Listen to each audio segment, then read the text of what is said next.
This alert was worth thousands of dollars in expected value to bettors who saw it 20 seconds before the sportsbooks did. What did they do? How did they get there so fast? Let's talk about how sharps actually bet news before anyone else knows what's even happening. Hi, I'm Jack with Unabated, where we create software tools and education to help you find and place sharper bets. I've been a professional gambler for more than 20 years.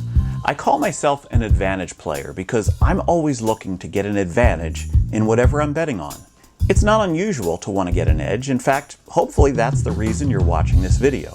In sports betting, getting an edge based on news has garnered a lot of recent attention. In October 2025, a betting scandal shook the NBA as it was revealed that insider player injury information was being used to beat sports betting markets. Chauncey Billups, Damon Jones, and Terry Rozier were taken into custody today. We're all used to hearing about insider trading scandals on Wall Street. However, it's a bit more unprecedented in the sports betting world. You can't trade stocks on secret info, unless you're in Congress. But in betting, asymmetric information gaps are everywhere for the sharp-eyed and fleet-fingered bettor to pounce on. Big words, I know, but asymmetric information is just knowing something before the markets have caught up. It might mean a player won't be starting, or is scratched for the game, or anything else that can shift value before the books adjust. If you're on the team, selling or disseminating that information without the team's consent is forbidden. However, the NBA is full of asymmetric information nearly every day of the season. You just need to know where to look and who to trust. Betting NBA news is one of my favorite markets. It's definitely not because I'm a die-hard basket bro. I admittedly rarely watch the games and couldn't tell you much about any team or player. I do know how to take advantage of asymmetric information and how it applies to NBA betting markets. And I'm going to share with you my 4 commandments for making the most of breaking news. These 10 commandments! An hour before tip-off, Circa Sports will take a $20,000 bet on NBA sides, unless there's injury news. And then in the first 15 minutes after the injury news, their limits are only $5,000. And if we're being honest, 15 minutes is about 14 too long. The edges you can get from betting news are usually measured in seconds, not minutes. And not a lot of seconds either. The right sources get you your breaking news before the books react. We built that into Unabated's news, where the average time from when our team sent news alerts to the market move was 32 seconds. If you wanted to build a do-it-yourself solution, you would have to babysit dozens of beat writers and league sources every minute of the day.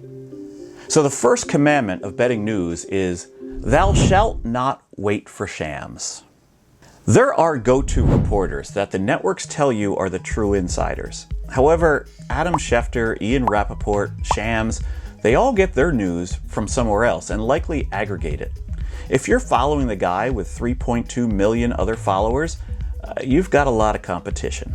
If you think it's going to be too hard to get to the lines when you're reacting to news, well, don't worry. There are a few ways to get ahead of the game. What's the one thing that you can count on in the NBA? No, it's not James Harden spotted at an Atlanta strip club after a Clippers-Hawks game.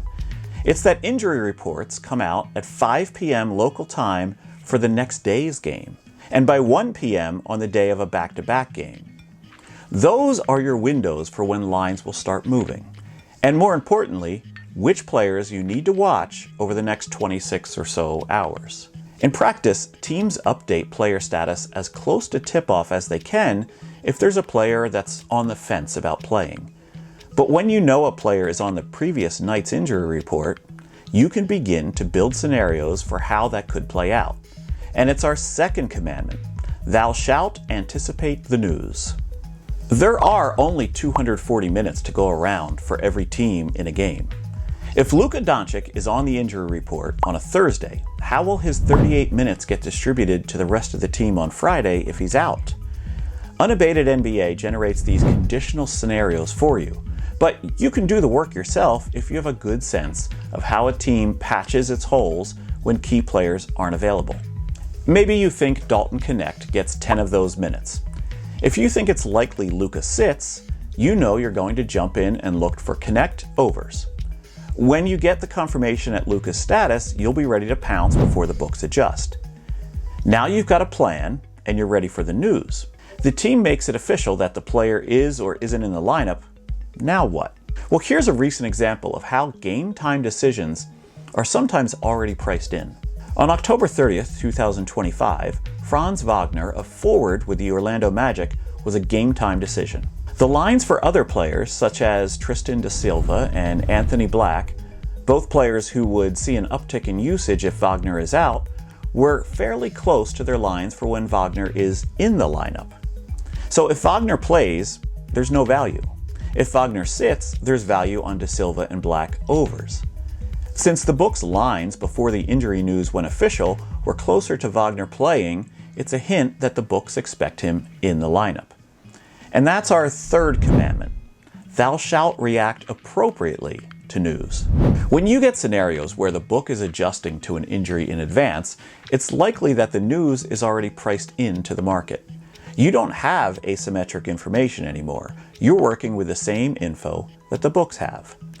And when the news isn't priced in, you'll need to know how much the line should move.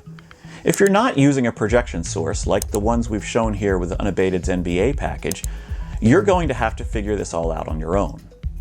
Largely that depends on how important a player is to his team and what the team's rotation looks like. Franz Wagner was in the top 20 in minutes played per game in the league last year. He also accounts for about 20% of the Magic's points. Paolo Banchero was the only other player on the team close to him in minutes or points. If Wagner or Banchero went out, you're likely going to see those minutes spread out among a few different players on the team, both starters and bench players. As opposed to a team like the New York Knicks, where all 5 starters are playing heavy minutes. If Mikal Bridges sits for New York, it's more likely that those minutes will redistribute to just 1 or 2 role players because there are fewer landing spots for minutes when the rest of the starters are already maxed out. This is why it's easier to figure out second-order effects for props rather than on sides or totals, because there are clearer patterns as to how the scenarios play out. In the case of Franz Wagner, about 30 minutes before the game started, he was announced in for the Orlando Magic. The market had it right. But what happens when the wisdom of the crowds isn't so wise? I call this my bridge too far theory. You see this frequently in football. If a star receiver goes out, people start to dogpile the team's number 2 receiver. Lines inflate.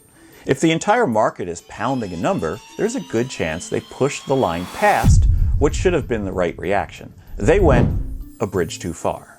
The times I see this the most are either when a market reacts to news or a tout with a large following releases a pick and people blindly follow it no matter the price. It may take a lot of faith to go against a steaming tidal wave of bets, but I know a lot of sharp bettors who have built their wealth knowing when the market has overcorrected. Now that we have an idea of what to look for when it comes to news, what about the things that we should avoid? If Wagner would have been ruled out 30 minutes before the game and the lines moved on everyone else but one player who's still showing an edge 15 minutes later, that's not a gift. That's an edge for you to stay away from. And it's our 4th commandment of betting news. Thou shalt honor thy adverse selection. In short, adverse selection means someone knows something that you don't. Instead of acting on asymmetric information, you're the victim of it. And there's no greater indicator of adverse selection than a juicy edge sitting on a screen long after the news should have been absorbed and priced into the market. Remember that first commandment. If it's still there, it's there for a reason.